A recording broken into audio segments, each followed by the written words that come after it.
तो question number 15 की हम बात कर रहे थे, तो क्वेश्चन नंबर 15 का प्रिंसिपल क्या कह रहा है? ये प्रिंसिपल कह रहा है कि according to the law of trade unions in India, no suit or other legal proceeding shall be maintainable in any civil court against any registered trade union or any officer or member thereof in respect of any act done in contemplation or in furtherance of a trade dispute। ठीक है, तो ये कह रहा है भाई कि according to the law of trade unions, जो ट्रेड यूनियंस का जो लॉ है उसके अकॉर्डिंग क्या होगा?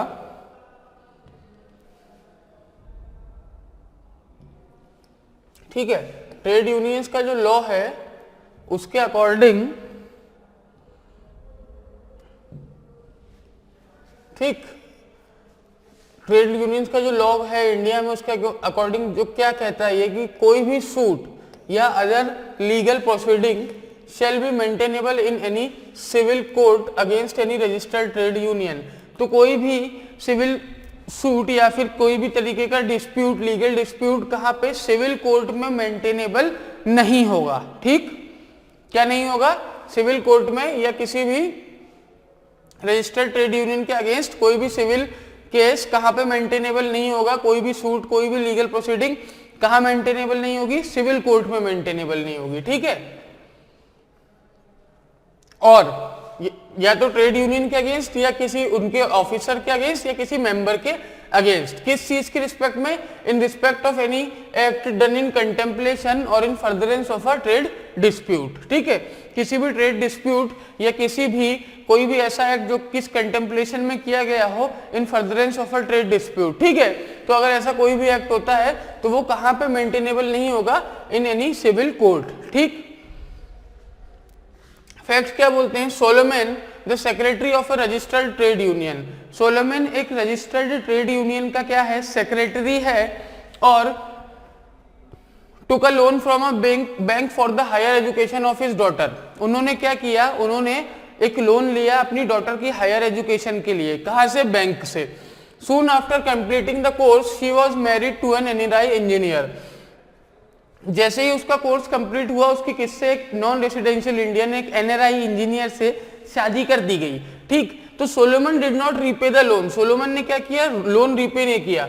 The bank demanded the payment from Solomon and warned him that the bank will take suitable legal action against him, identify the legal position in regard. देखिए, हमारा principal क्या कह रहा है कि अगर ट्रेड यूनियन का कोई डिस्प्यूट होगा तो उसमें सिविल कोर्ट में नहीं जाएगा मामला। ठीक है ना, लेकिन यहां पे ये ट्रेड यूनियन का डिस्प्यूट नहीं है, ये उसका पर्सनल डिस्प्यूट है। उसने अपनी बेटी की एजुकेशन के लिए लोन लिया था जो कि रीपे नहीं किया, तो उसमें ट्रेड यूनियन का किस्सा कहीं से नहीं आता है। ठीक, तो जो ऑप्शन सी है आपका, जो कह रहा है कि the bank can not initiate any action against Solomon as he is the secretary of a registered trade union, ये क्या हो जाएगा? ये एलिमिनेट हो जाएगा। दूसरा कह रहा है as Solomon did not use the loan amount for his use and hence no action can be initiated against him, ये भी आपका एलिमिनेट हो जाएगा। अब दो बचते हैं। The bank can file a suit for recovery of the loan amount against Solomon as he took the loan for a personal purpose and in such case no immunity will work. और दूसरा बोल रहा है कि the bank can recover the loan amount from the trade union as Solomon is the secretary of the union. भाई trade union से भी वो रिकवर नहीं करेंगे। इसका ऑप्शन ए सही हो जाएगा कि the bank can file a suit for recovery of the loan amount against Solomon as he took the loan for a personal purpose and in such case no immunity will work. ठीक, immunity कब काम करती? जब वो जो dispute होता है वो किस चीज में होता? For any act done in contemplation or in furtherance of a trade dispute, और ये ट्रेड डिस्प्यूट नहीं है। ये क्या नहीं है? ये ट्रेड डिस्प्यूट नहीं है। ठीक, क्वेश्चन नंबर 16 प्रिंसिपल आपके सामने। एक बार प्रिंसिपल पे नजर गाड़ेंगे, एक बार प्रिंसिपल को पढ़िए, उसके बाद हम बात करते हैं कि इसका आंसर क्या होगा। जल्दी से प्रिंसिपल देखिए।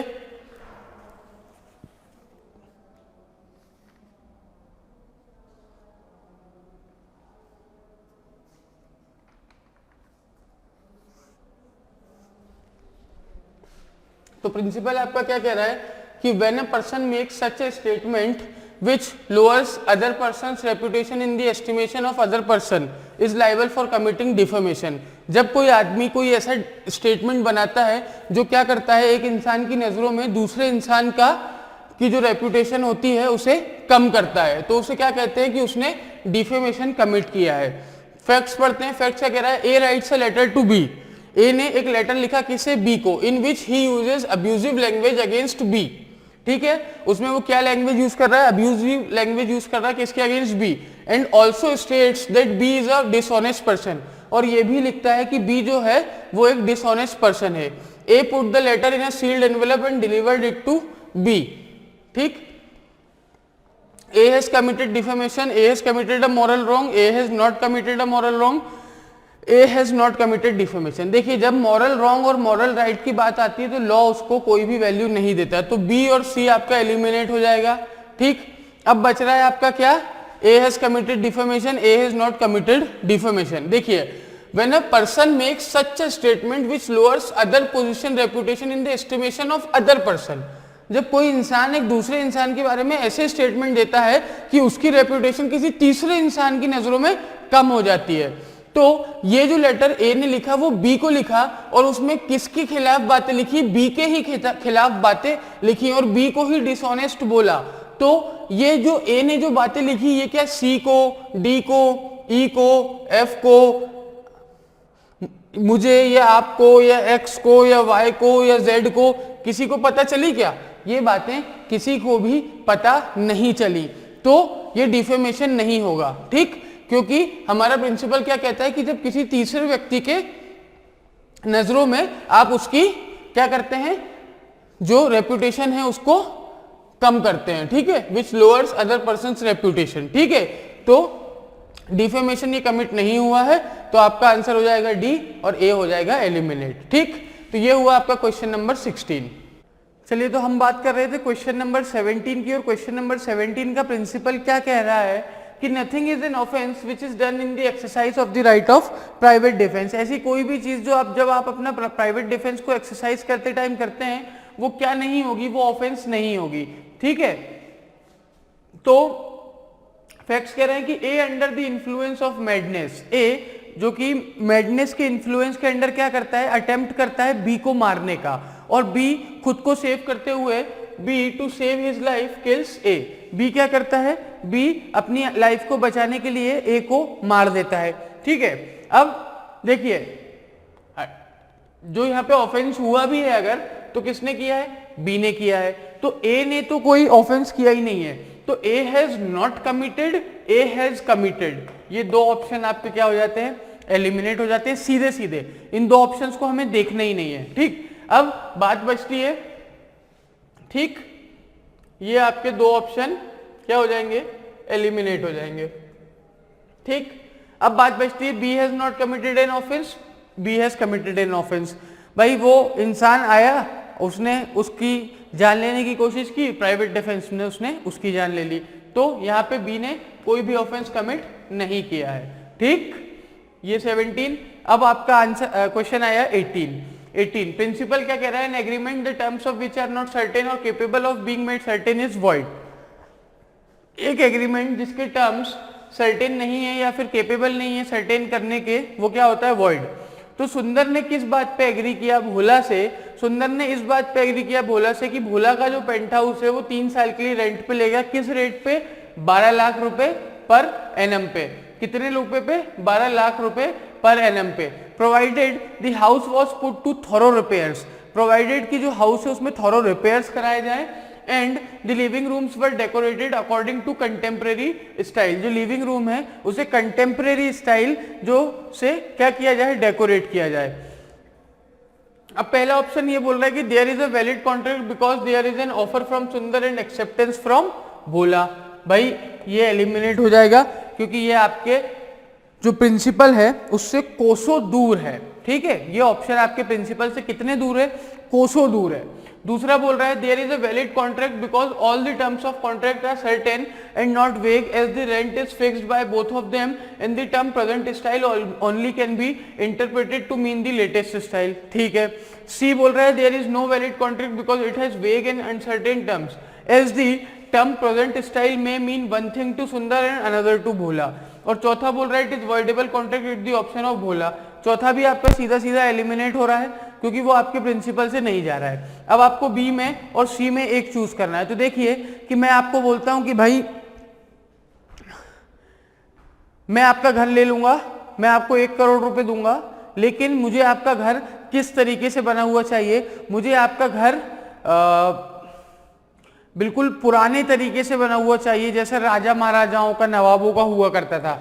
तो अब देखिए उसमें एक स्टाइल है जो राजस्थान में बनती है, एक स्टाइल है जो किलों में बनती है, जैसे कि जो मुगल्स के किले हुए करते थे, ताजमहल हो गया, ठीक है, या फिर लाल किला हो गया, या फिर बहुत से जो भी मुगल्स के किले हुआ करते थे वो एक अलग तरीके से बनते थे। जो मराठास के किले थे वो अलग तरीके से बनते थे, ठीक है। जो क्या कहते हैं मारवाड़ीज के किले थे वो अलग तरीके से बनते थे। तो क्या आपके लिए ये जानना हो सकता, आप किले का मतलब मारवाड़ी समझते हो पर मैं मराठा समझता हूं, तो वो एक वेगनेस आ गई उस चीज में, ठीक है। तो जिस स्टाइल से ये उसे प्रिपेयर करने को बोल रहा है वो हो सकता भोला के लिए कुछ और सुंदर के लिए कुछ और हो। तो इसका आंसर आपका सी होगा कि there is no valid contract because it has vague and uncertain terms is the term present style may mean one thing to Sundar and another to Bhola, ठीक। ये हुआ आपका क्वेश्चन नंबर 18। आगे बढ़ते हैं और देखते हैं क्वेश्चन नंबर 19। भाई ये फिर से आपका 5 करोड़ रुपए का सवाल आ गया है, बहुत बड़ा है, ठीक। इसको बिल्कुल ध्यान से पढ़ेंगे, हम ध्यान से पढ़ेंगे और देखेंगे कि a master shall be liable for the fraudulent act of his servant committed in the course of employment. भाई एक मास्टर लायबल होगा अपने सर्वेंट के सारे फ्रॉडुलेंट एक्ट के लिए जो कि उसने कोर्स ऑफ एम्प्लॉयमेंट में कमिट किए हैं। However the master and third parties must exercise reasonable care in this regard. लेकिन जो मास्टर है और जो थर्ड पार्टीज हैं वो रीजनेबल केयर एक्सरसाइज करेंगी, किसमें, इस रिगार्ड में, ठीक है। Fact, Rahul was a door to door salesman with United Manufacturing Company, ठीक है। राहुल क्या था, यूनाइटेड मैन्युफैक्चरिंग कंपनी का एक डोर टू डोर सेल्समैन था। The company was manufacturing water purifiers. Company क्या मैन्युफैक्चर करती थी, कंपनी वाटर प्यूरिफायर्स मैन्युफैक्चर करती थी। Rahul along with the company's product used to carry water purifiers manufactured by his cousin in a local industrial estate. Rahul क्या करता था, जब वो कंपनी के प्यूरिफायर्स बेचने जाता था तो वो अपने कजिन भाई के प्यूरिफायर्स भी ले जाता था जो कि वहीं एक लोकल इंडस्ट्रियल एस्टेट में मैन्युफैक्चर होते थे। He used to sell the local product at a lower rate giving the impression to the buyers that he is offering a discount on the company's product. वो क्या करता था, वो अपने भाई के जो लोकल प्रोडक्ट्स थे उन्हें बेच देता था और इस तरीके का कुछ प्रेजेंट करता था बायर्स के सामने कि वो कंपनी के प्रोडक्ट पे बहुत ज्यादा डिस्काउंट दे रहा है। The company management detecting the fraudulent activity of Rahul and dismissed him from service. Company को ये पता चल गया और उन्होंने क्या किया, राहुल को डिसमिस कर दिया। Rahul still continued to carry on with activity of selling the local product pretending that he was still a salesman of the company. भाई वो फिर भी लोकल प्रोडक्ट्स बेचता था और ये प्रिटेंड करता था कि वो अभी भी उसी कंपनी का सेल्समैन है।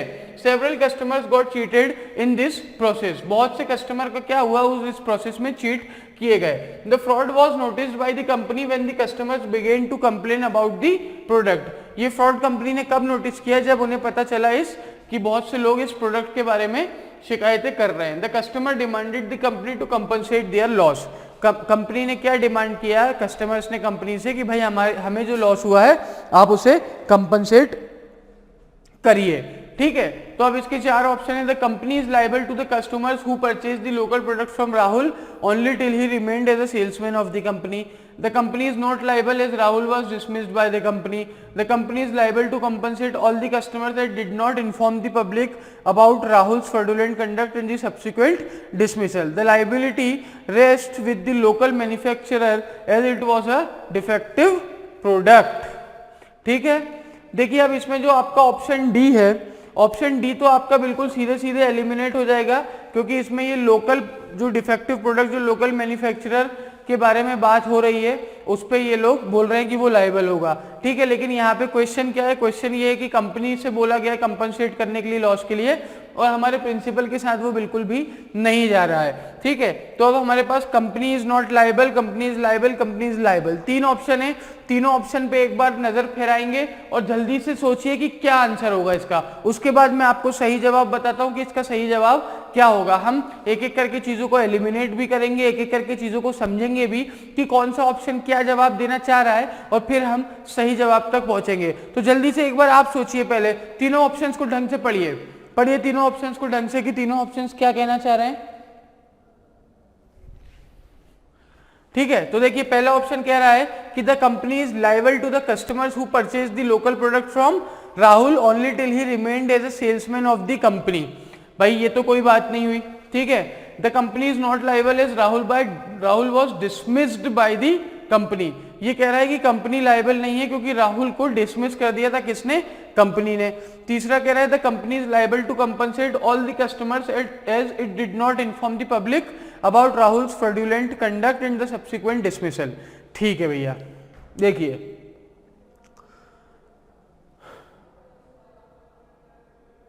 ठीक, अब master shall be liable for the fraudulent act of his servants committed in the course of employment. ठीक है, क्या कह रहा है ये कि जब मास्टर जो है वो अपने सर्वेंट के फ्रॉडुलेंट एक्ट के लिए लाइबल होता है, कब, सिर्फ कोर्स ऑफ एम्प्लॉयमेंट के अंदर। ठीक है, तो कोर्स ऑफ, अब देखिए ऑप्शन पे जाइए, the company local product from Rahul and terry remained salesman of the company. ठीक है, तो ऑप्शन ए जो है वो आपका सही बनता है कि भाई जब तक वो सेल्समैन था उसे कंपनी वालों को उन कस्टमर्स को कंपनसेट करना चाहिए। The company is liable to compensate all the customers. ठीक है, चलिए इसको भी अभी अंडर कंसिडरेशन रखते हैं। The company is not liable as Rahul was dismissed by the company. ये आपका बिल्कुल भी नहीं जा रहा प्रिंसिपल के साथ, ऑप्शन बी, इसको भी हटाइए। ठीक है, अब ए और सी में से हमें देखना है। तो अब हम जब अपना प्रिंसिपल आगे पढ़ेंगे तो प्रिंसिपल क्या कह रहा है, the master and third parties must exercise reasonable care in this regard. देखिए क्या मास्टर ने रीजनेबल केयर ली, रीजनेबल केयर की जब हम बात करते हैं तो आपका जो ऑप्शन सी है उसे देखिए कि the company is liable to compensate all the customers as it did not inform the public about Rahul's fraudulent conduct and the subsequent dismissal. ठीक है, और क्योंकि उसने ये रीजनेबल केयर नहीं ली उसके कारण राहुल ने वो फ्रॉडुलेंट एक्टिविटीज क्या करी, कंटिन्यू करी, जिसके कारण लोगों को लॉस हुआ। तो कंपनी को सभी को कंपनसेट करना पड़ेगा। ठीक, अब क्वेश्चन नंबर 20 प्रिंसिपल पढ़ेंगे। प्रिंसिपल क्या कह रहा है, according to law a person is deemed to have attend the age of majority when he completes the age of 18 years. भाई जब लॉ के अकॉर्डिंग इंसान मेजॉरिटी कब कंप्लीट कर लेता है, जब वो 18 साल का हो जाता है, except in the case of a person where a guardian of a minor person or property has been appointed under the guardian and wards act. ठीक है, किसके केस में एक्सेप्शन है, ये एक माइनर पर्सन के केस में। ठीक है, जहां पे property has been appointed under the, जहां पे जो माइनर पर्सन है या फिर उसकी जो प्रॉपर्टी है वो किसके अंडर अपॉइंट की गई है, किसी गार्जियन के या गार्जियन एंड वार्ड एक्ट 1890 के अंडर। ठीक, गार्जियन एंड वार्ड एक्ट 1890 के अंदर उस माइनर या उसकी प्रॉपर्टी को अपॉइंट किया गया है, या फिर where the superintendence of a minor's property is assumed by a court of wards, या फिर जहां पे जो माइनर है उसकी जो प्रॉपर्टी है उसके सुपरिंटेंडेंस कौन करता है, कोर्ट ऑफ वार्ड्स करता है। ठीक है, Indian law expressly forbids a minor from entering into a contract. Indian law क्या बोलता है, इंडियन लॉ ने एक्सप्रेसली बोल रखा है कि एक माइनर आदमी कॉन्ट्रैक्ट में एंटर नहीं कर सकता है। Hence any contract entered into bye a minor is void एब initio regardless of whether the other party was aware of his minority और नॉट। ठीक है, तो अगर माइनर कोई भी कॉन्ट्रैक्ट में एंटर करता है तो वो क्या होगा, वो वॉइड एब इनिशियो होगा, भले ही जो दूसरी पार्टी है उसे उसकी माइनॉरिटी के बारे में पता हो या ना पता हो। दो a minor is not competent to contract, nothing in the contract act prevents him from making the other party bound to the minor। भले ही जो माइनर है वो कैपेसिटी उसकी नहीं है कॉन्ट्रैक्ट करने की, लेकिन कॉन्ट्रैक्ट एक्ट में ऐसी कोई भी चीज नहीं है जो उसे प्रिवेंट करती हो किस चीज के लिए, from making the other party bound to the minor, दूसरे आदमी को उस कॉन्ट्रैक्ट के लिए बाउंड करने के लिए। फैक्ट्स क्या बोलते हैं, Lal executed a promissory note in favour of Gurudutt age 16 years. भाई लाल ने एक प्रोमिसरी नोट एग्जीक्यूट किया गुरुदत्त के फेवर में जो कि 16 साल का, stating that he would pay Gurudatt the sum of ₹2 lakhs when he attains the age of majority, कि भाई वो 2 लाख रुपए पे करेगा गुरुदत्त को जब वो मेजर हो जाएगा। ठीक है, on attaining the age of 18 Gurudatt demanded the amount from Lal who refuse to pay. भाई Gurudatt want to take legal action against Lal, identify the most appropriate legal. तो भैया क्या हुआ कि गुरुदत्त जब मेजोरिटी में आ गया तो गुरुदत्त ने बोला 2 लाख रुपए दो और लाल ने मना कर दिया। तो अब क्या होगा कि गुरुदत्त बोल रहा है कि मैं लाल के खिलाफ लीगल एक्शन लूंगा। तो इन 4 ऑप्शन में से हमें सही आंसर बताना है। पहला कह रहा है अ promissory note duly executed in favour of a minor is not void and can be sued upon by him because he दो इनकम्पिटेंट टू कॉन्ट्रैक्ट में yet accept a benefit. Gurudutt should not have entered into a contract with Lal when he was a minor. Lal was not aware of the fact that Gurudutt was a minor. ठीक है, इस चीज की तो कोई बात ही नहीं होती।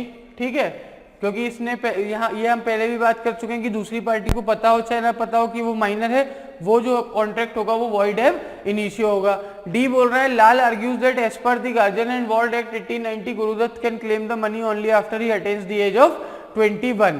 ये भी आपका प्रिंसिपल के साथ नहीं जा रहा है तो इसे भी हम एलिमिनेट करेंगे। अब ए और बी में से हमें सही आंसर देना है। ठीक है, तो हमने जो हमारा प्रिंसिपल है वो हमारा प्रिंसिपल लास्ट में क्या कह रहा है कि though a minor is not competent to contract nothing in the contract act prevents him from making the other party bound to the minor. और जब ये बात हम पढ़ते हैं तो हमारा आंसर ए सही निकलेगा, क्योंकि because he though incompetent to contract may yet accept a benefit। ठीक है, तो वो बाउंड कर सकता है दूसरी पार्टी को, तो ए हमारा सही आंसर होगा। चलिए इसके बाद नेक्स्ट क्वेश्चन आ रहा है आपका 21। जल्दी से प्रिंसिपल पढ़ेंगे फिर फैक्ट समझेंगे और फैक्ट समझ के फिर हम देखेंगे कि इसका सही जवाब जो है वो क्या है। तो जल्दी से एक नजर फिरा लीजिए आप लोग प्रिंसिपल पे।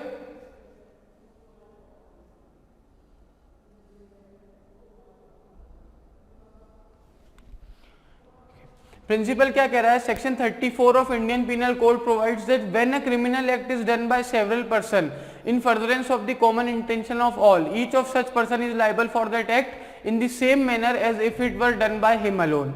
भाई जब कोई इंसान एक क्रिमिनल एक्ट करता है done by several person in भाई कॉमन इंटेंशन के साथ, जब बहुत सारे लोग एक फर्दरेंस में एक काम करते हैं, एक क्रिमिनल एक्ट करते हैं, तो वो सारे के सारे लोग ऐसे लायबल होंगे जैसे कि सेम मैनर में लायबल होंगे जैसे कि वो काम उन्होंने अकेले ही किया हो। ठीक है, सभी के सभी सेम मैनर में क्या होंगे, सभी के सभी सेम मैनर में लायबल होंगे जैसे कि वो काम उन्होंने अकेले ही किया हो।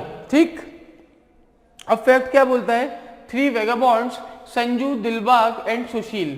भाई 3 ही लोग थे, संजू, दिलबाग एंड सुशील। इन्होंने क्या किया, इन्हें बर्गलरी करने का कमिट किया, बर्गलरी करने को इन्होंने डिसाइड किया। In the night Sushil open the lock and they broke into a rich mains house when the entire family was on a pilgrimage. भाई सुशील ने क्या किया, सुशील ने लॉक खोला और सब लोग एक अमीर आदमी के घर में घुस गए जब सभी के सभी कहीं तीर्थ पे गए हुए थे। Sanju had gone to that house earlier in connection with some cleaning job. Sanju पहले भी उस घर में कुछ साफ सफाई के काम से जा चुका था। There was only a servant lady in the house, सिर्फ एक सर्वेंट लेडी उस हाउस में थी। Hearing some sound from the master's bedroom the servant switched on the lights and went up to the room from where she heard the sound. भाई कुछ आवाज सुनाई देने पे वो लेडी ऊपर गई मास्टर के रूम में, उसने लाइट्स ऑन करी। ठीक है, noticing that the servant was going to cry for help Sanju grabbed her and covered her mouth with his hands. जब संजू ने देखा कि ये चिल्लाएगी मदद के लिए तो उसने उसका मुंह अपने हाथों से दबा लिया और उसे खींचता हुआ दूसरे रूम में ले गया। The other two were collecting whatever they could from the room। और बाकी के 2 लोगों ने जो भी चीजें वो कलेक्ट कर सकते थे वो कलेक्ट कर ली। When they were ready to go out of the house, they looked for Sanju and found him committing rape on the servant। जब उन्होंने बाहर जाते हुए देखा कि भाई संजू कहाँ है तो उन्होंने देखा कि संजू तो जो है वो रेप कमिट कर रहा है किस पे, सर्वेंट पे। They all left the house and the servant reported the matter to the police and identified Sanju। Subsequently, all 3 were arrested in connection with the offence of house breaking, burglary and rape। Identify the legal liability of the 3। ठीक है, तो भाई जब संजू को पकड़ा गया police ने तो तीनों पकड़ाई में आ गए और तीनों को बर्गलरी, हाउस ब्रेकिंग और रेप के लिए चार्ज किया गया। अब हमें देखना है कि क्या होगा। All 3 are liable for all the offences, there was common intention to commit the crime. Sanju will be liable only for house breaking and rape as he did not participate in the burglary. Only Sanju will be liable for the rape as he was the one who actually committed the offence. Only Dilbag and Sushil are liable for burglary in looting the house, and all three will be liable for house breaking and rape as they did not stop Sanju from committing the offense and hence were accomplice to the offense. Only the देखिए भाई, इसमें जब हम अपने principal के साथ जाएंगे तो ये तीनों ही लाइबल है for all the offences is there was common intention to commit the crimes. ठीक.